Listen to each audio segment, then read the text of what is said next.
Hello, I'm Lucy from In the Midst of Madness, and today I firstly wanted to start with an apology for not doing a video for so long.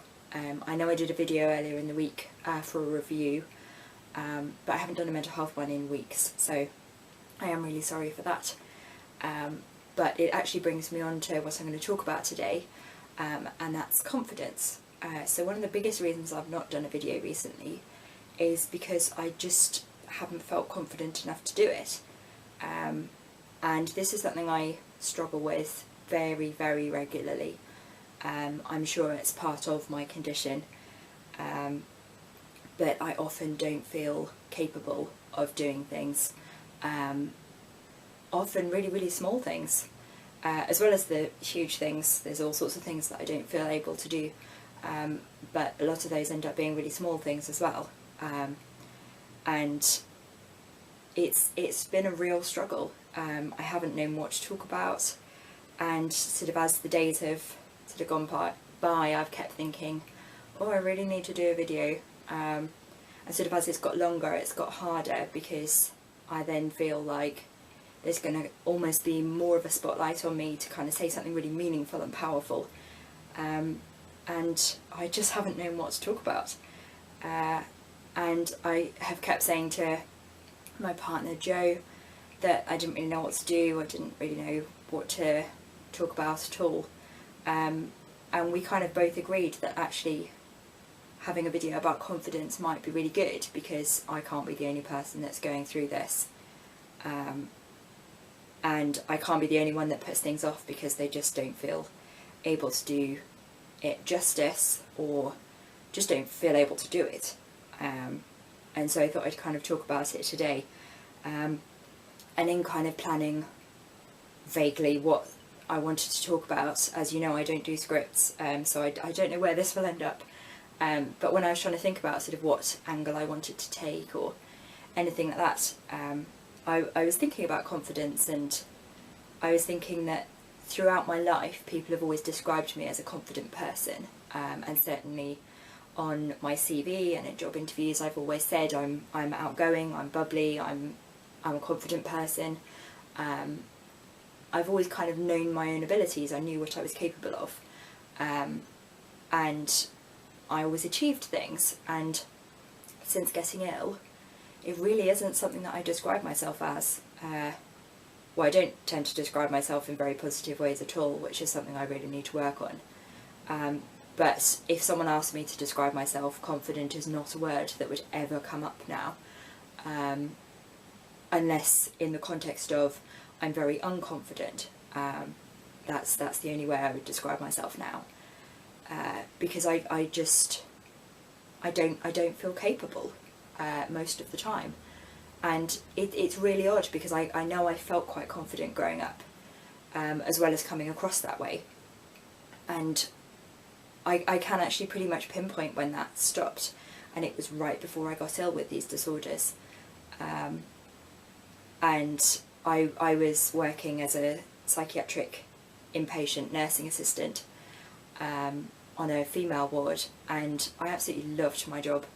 I loved working with the patients. I love helping people. It really is kind of my calling. And I'd been working for the bank, so I could work kind of anywhere in the area as long as it was run by this specific trust. Then I could work anywhere. But I had really kind of attached myself to this ward, and felt like I was best equipped to deal with working age female patients. And I had been trying to get a permanent job for months since moving back from university. And I was actually asked to interview for a permanent position, which I gladly took up the offer of. And I felt really confident in the interview. I had had a few interviews for other places previously, which I'd felt really nervous about and hadn't really gone very well. And this one I was nervous about, but it was because it meant so much to me. I was desperate to get this job. But I really did believe in my abilities. I knew I was good at my job. I was told by the people in charge of me that I was good at the job, and by the patients. And I really felt like I was making a difference. So I did this interview, and it went really well, and by the time I'd got home on the train, I had a phone call from the nurse in charge who'd been interviewing me with the ward manager, and they were offering me the job. And I was absolutely delighted. I can still remember how excited I was, and just, it felt like everything was clicking into place. And I went into work the next day, and at that time I was running loads of activities for the patients. I was the activity coordinator on the ward at the time. So we had our morning meeting, and I told the patients, and they were thrilled, and that was so nice, knowing that the people I was kind of doing the job for wanted me there. It was just wonderful, and I felt absolutely on top of the world. And then the next day, it was a Thursday, and it just didn't feel right anymore. And I went into work as usual. I got there for just before 9, and I just completely lost confidence. And I remember going through the day, and it felt like, almost like my confidence was leaking out of me. It just was disappearing over the day.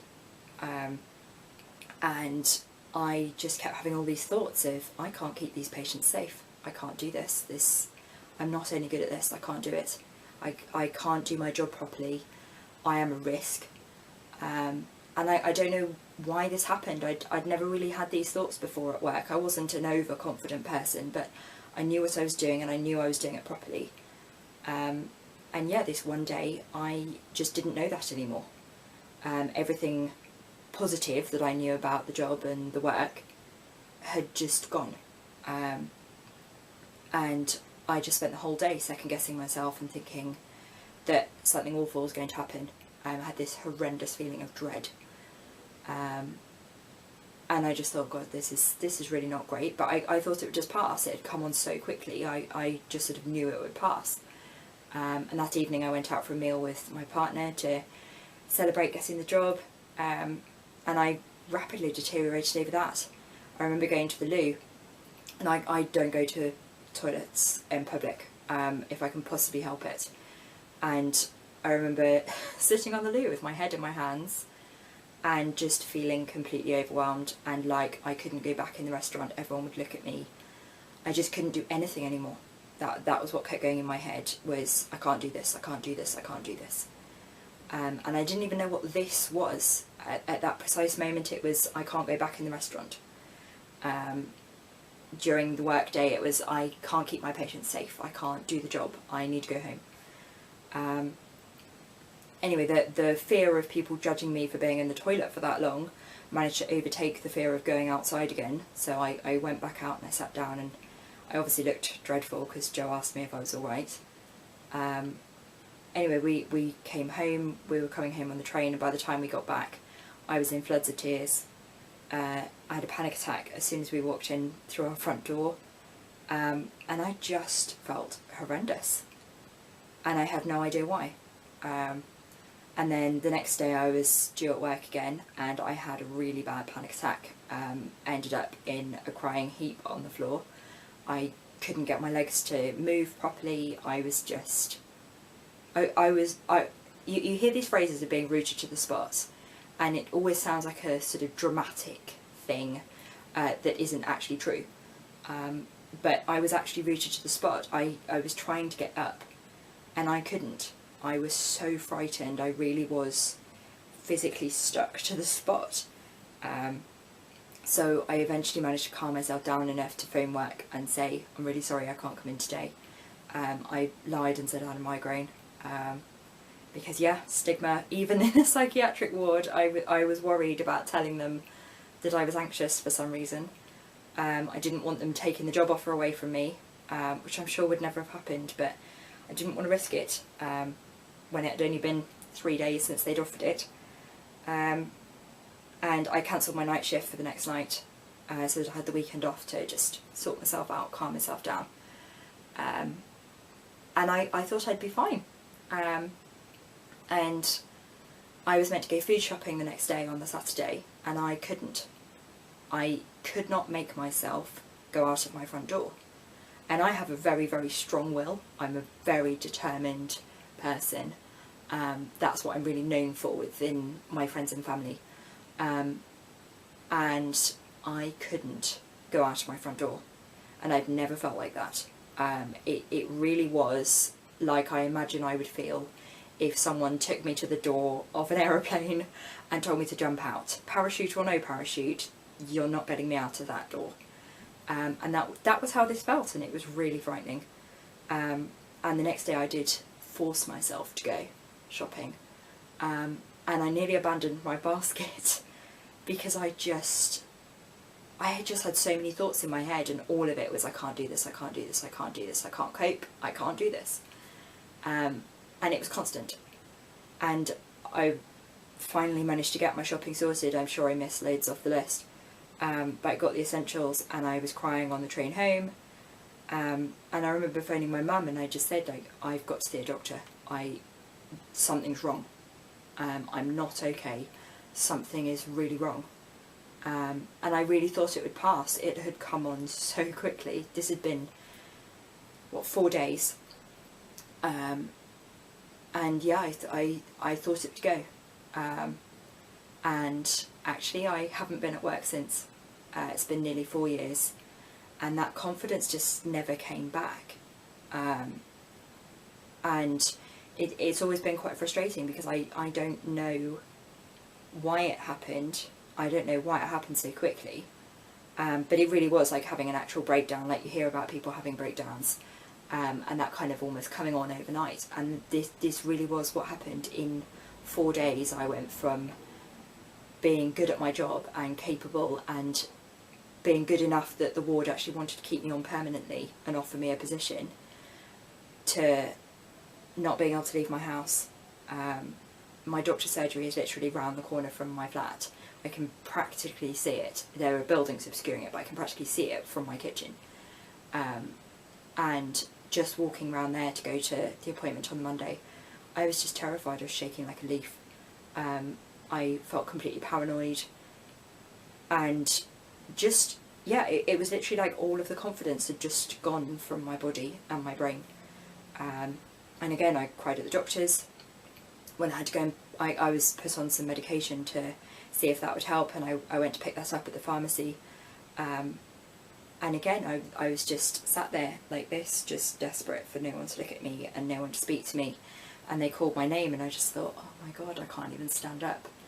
And I remember going and speaking to the pharmacist, and she asked if I was all right because I looked horrendous. And I said, I'm just so anxious. I'm really sorry. And yeah, just thinking about it actually starts bringing up those feelings again. And it's really hard thinking that I've gone from being someone who was so capable and who felt capable to where I'm at now, where I second guess everything. I might feel capable of something today, and then tomorrow I will feel completely unable to do it again. I worry about everything. I just don't, I don't feel like myself. To be honest, I don't really even know who I am anymore, which I think has been the biggest confidence knock, is I don't actually know who I am anymore, and I don't know who I want to be, because I have kind of come to the realisation, not in a negative or sort of pessimistic way, but I have kind of come to the realisation that I'm not likely to go back to the person I was. I've been like this for nearly 4 years, and I think that will leave its mark. Even if I recover, I don't really think that I'm going to fully recover, or be kind of unchanged. I don't see how this could possibly not change me. And so it's kind of worrying about like who I'm going to end up being, what that looks like, what I want that to be, and yeah, it's I don't really know who I am anymore, and this confidence thing happens all the time. So I've been reviewing for nearly 3 years. I've been blogging for over 3 years. I have reviewed well over 300 books and pencils and pens and things like that. And I've basically not written anything for the last sort of 6 weeks because I don't feel like I can. I sit down and I think, right, okay, what am I going to review today? And I really struggle to pick anything. And then when I do, I just think, I can't do this justice. I can't write what people want to know. I'm not going to kind of do the art justice. I'm not going to do the artist any justice. The publishers are going to be upset with me. Yeah, it really is about just having no confidence and feeling completely incapable. And I spend so much of my time thinking like this. And I do it about everything. I really like baking, but I almost never bake on my own because I think I'll do it wrong, and I'll mess it up, and I really struggle with reading recipes and keeping things in my head.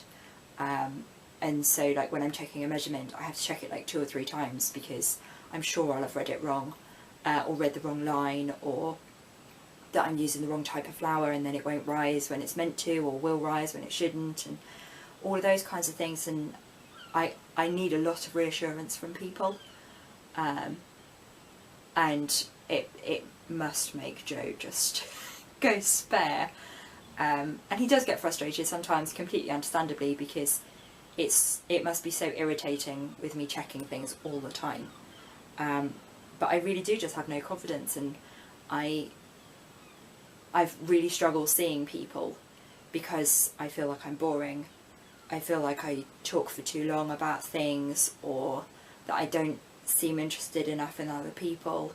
I don't really feel like I've got anything much kind of going on in my life to talk about that's sort of positive and interesting and things that people want to know about. So I feel very unconfident in myself. And yeah, it means I really struggle with sort of seeing people, even people I know really well, because I just don't know what to say anymore. I've always been such a chatty person, as you can tell from these videos. But yeah, I've always been such a chatty, sociable person, and now I just don't feel like I have anything to offer. And I do love seeing people, but it's a real struggle now. And then coupling that with worrying about what people will think about where I live, and like I'm not a good housewife, so I'm not very good at keeping things clean or tidy, and I worry I'll get judged about that, and then I don't know what to wear, and I just have to have so much reassurance from people around me, and so much help, and it feels like I'm being babysat an awful lot of the time because I'm not able to do these things myself. And yeah, and then that almost feeds the low confidence even more, because I don't trust myself. I don't trust myself to make the right choices, or to get it right, generally, and that's really hard.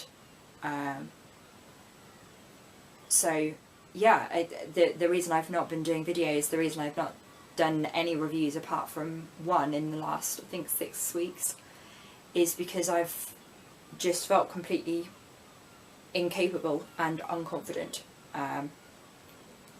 and I've just not even been able to get started. I'm not really enjoying colouring at the minute, and I'm sure it will come back. I'm sure it's all kind of tied in with this confidence thing, because I don't even want to start stuff because I feel like I'm going to pick the wrong colours, or I'm going to be disappointed, or I'm going to do it badly, or I'm going to rush. So yeah, my head is just... I realise I've not been breathing properly through this video. But yeah, my head just feels like this sort of tangled mess of I can't. And I try so hard not to sort of talk to myself like that, and not to say I can't do this. And I'm trying really hard to be kind of kind to myself and nice, and not tell myself that I'm useless, because that's how I feel, and I know it's not true, but it is how I feel, and I'm really hoping that my confidence will come back. I mean, this happens a lot. This has happened very often through reviewing. I will go through periods of being really kind of on the ball and getting loads of work done and loads of reviews written, and I kind of think like, no, you know what, if I've really done this book justice, I've really described it well, people are really enjoying what I'm writing, they're finding it helpful, they're buying the books, they're not buying the books, sort of based on what I've said. And then I get to periods like now and I just think, oh my god, that's so much pressure. I can't do this. Like, who the hell am I? And that's the thing I seem to think an awful lot is, who the hell am I? Why would any of you listen to what I've got to say? I'm just little old me. I'm not an artist. I'm not an expert. I'm not a writer. I don't really know what I'm doing. And an awful lot of the time I feel like a fraud. And I think that's a huge problem with this whole anxiety thing, is when you're not feeling confident, you feel like you have to fake it. And I felt like a fraud for a really long time. And I often worry that eventually someone will turn around and kind of realise and kind of call me out on it and go, you know what, like, you're making this up, you don't know what you're talking about. And in many ways I know that that's not true. I know I'm not a fraud. Like, I do know what I'm talking about. It's about colouring books. You can't write analyses of like what must be at least 250 books without kind of knowing what you're talking about paper and bindings and publishing processes. Like, you learn a huge amount when you've looked at just that quantity of a specific type of thing. And I know that. Logically I know all of this. But deep down I feel like I am just playing at this. I haven't got a clue what I'm talking about. And that at some point someone's going to turn around and say that. And I won't know what to say back. And it's just really frightening, because I've always worried that people will buy something based on my review and then not agree. And so I've always tried to make it very clear what the facts are in my review, like the paper thickness, the colour of it, the printing quality, those kinds of things. And then what kind of the opinion bases, that's not even a word, but what the opinion parts are, so that if I'm sort of saying like about kind of mood impact, well, we're not all going to have the same impacts from books. So like one of my reviewer friends absolutely loves horror colouring books. I would hate that. It would make me really stressed to even look through horror colouring books. But she absolutely loves them, and that's fab. But obviously those are real kind of personal choices. And so I try really hard to kind of make it very obvious what's fact and what's kind of opinion. But I still just sit there and worry and think, like, the cost of a book is quite a lot of money for a lot of us, especially those of us who are ill or disabled, who may have limited income. And I just worry so much that someone will kind of base their opinion on what I've said, and end up with a book that they hate, that they can't return for whatever reason, and then be angry with me. Like, I can't deal with people being angry with me when I'm like this. And yeah, all of those things just end up kind of accumulating into just this huge lack of confidence. And at periods like this, I don't know how I manage to be more confident, or to kind of go, no, you know what, I do know what I'm doing with the review.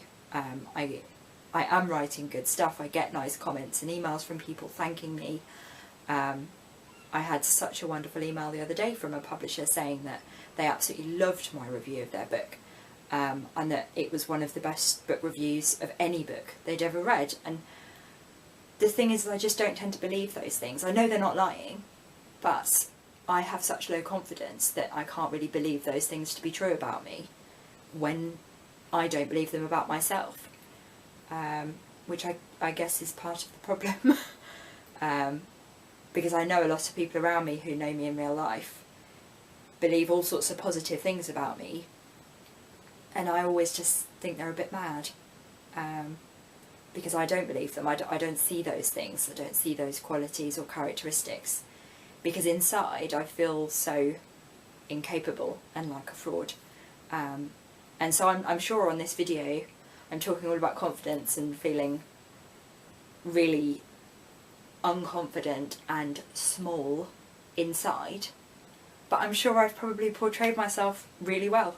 And a lot of the time when you talk about confidence, people, if you say that you're feeling unconfident and you come across as confident, people will then kind of say, oh, well, you looked fine, so I don't know what you're fussing about.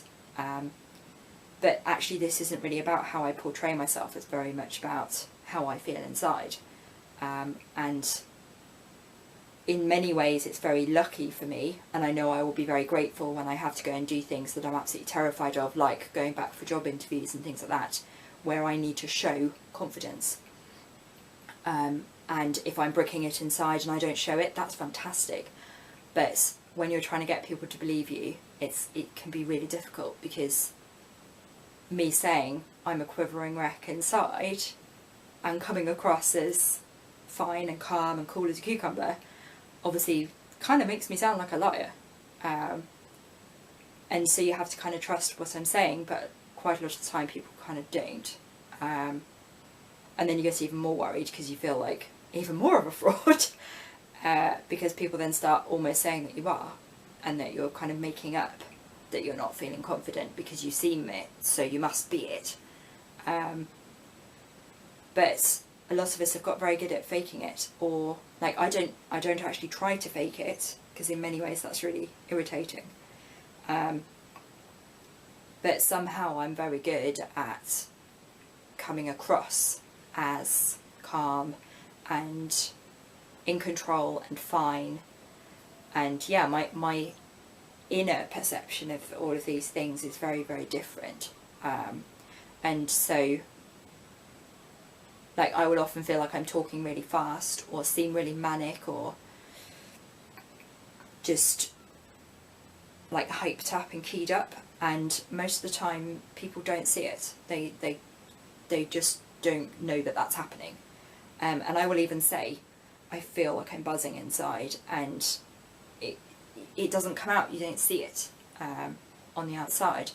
So yeah, confidence is a really weird one, because some people will kind of feel confident inside and not have a great portrayal outside, and other people can do both, where they feel confident and they are confident, or unfortunately they feel unconfident and they look unconfident. Whereas I seem to do the weird thing of feeling absolutely terrified inside and coming across as fine.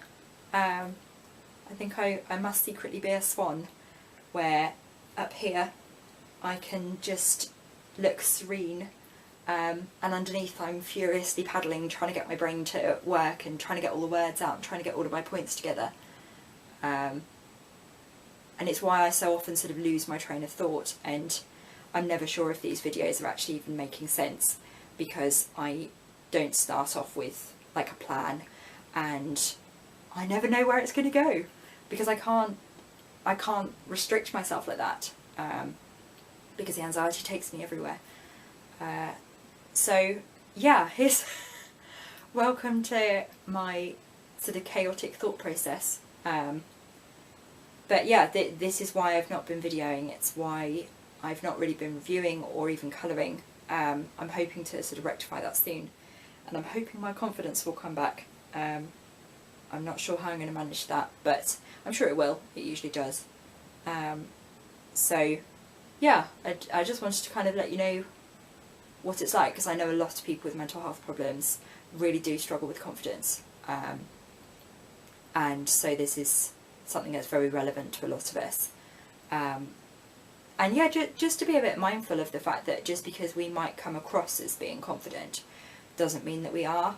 And there are usually some really subtle signals that if you know to look out for them, you'll kind of notice. So like I'm fiddling with things to try and keep my hands still, rather than flapping them about.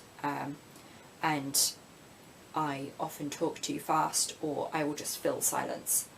And I start getting, I use more exaggerated language.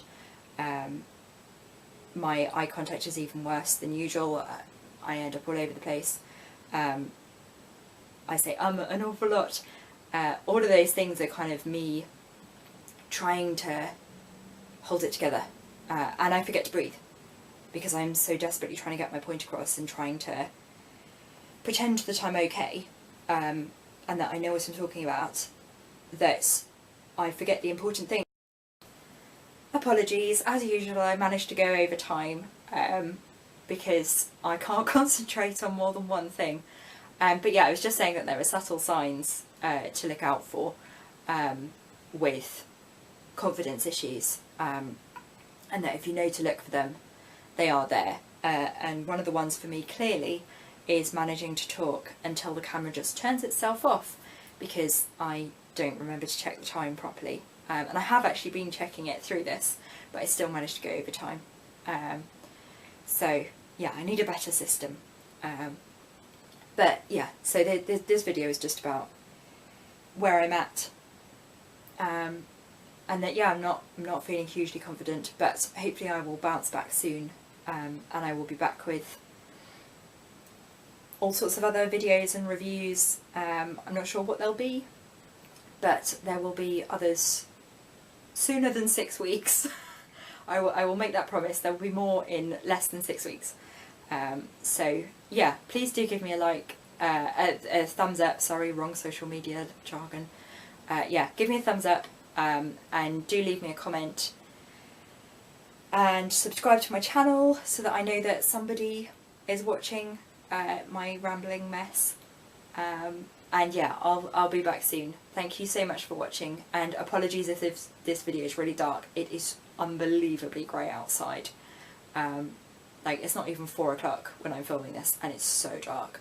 So yeah, sorry if I'm sat looking like I'm just in the dark. I don't have any fancy equipment, so I don't really know what I'm doing with it. But yeah, I will be back soon. Thanks very much. Bye!